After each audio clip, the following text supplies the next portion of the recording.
There's been a strategic shift in the tone and tenor of the dialogue between the United States and Israel after the latest phone call between Biden and Netanyahu. America says it wants specific, concrete and measurable action to protect civilian lives in Gaza after the death of 7 aid workers in Gaza by Israeli drone strikes. The question then is, will Israel choose to cross those red lines that the West is finally asking for, or will it adhere to them to protect against a larger war? Here's our top focus.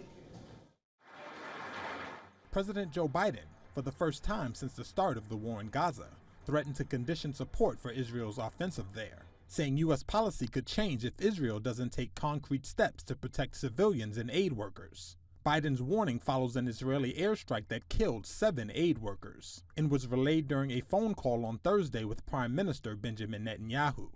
We've gone from a hug to a handshake to a slap on the wrist today. Laura Blumenfeld, a senior fellow at Johns Hopkins School of Advanced International Studies, said it marks the first time Biden has sought to leverage U.S. aid to influence Israeli military behavior. Look, this is tough. It's Biden on a tightrope with no net.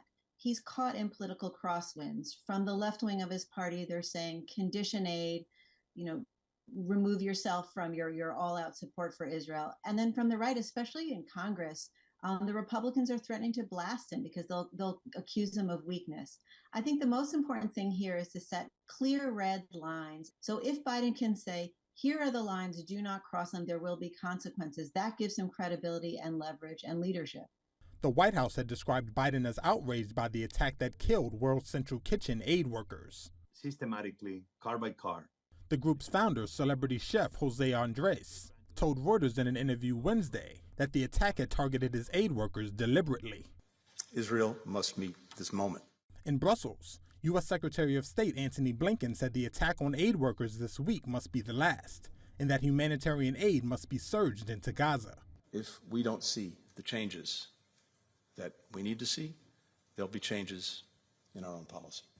At the White House, spokesperson John Kirby declined to elaborate on what specific changes the U.S. would make to its policy toward Israel and Gaza, but said the U.S. expected to see an announcement from Israel on steps it's taking to protect civilians and aid workers in the coming hours and days. We want to see that even as the Israelis work through their investigation, that they are willing and able to take practical, immediate steps to protect aid workers on the ground and to demonstrate that they have that civilian harm mitigation in place. Israel said on Thursday it would adjust tactics in the Gaza war after describing the attack as the result of a misidentification, and that findings from an investigation would be made public soon. For all the latest news, download the WION app and subscribe to our YouTube channel.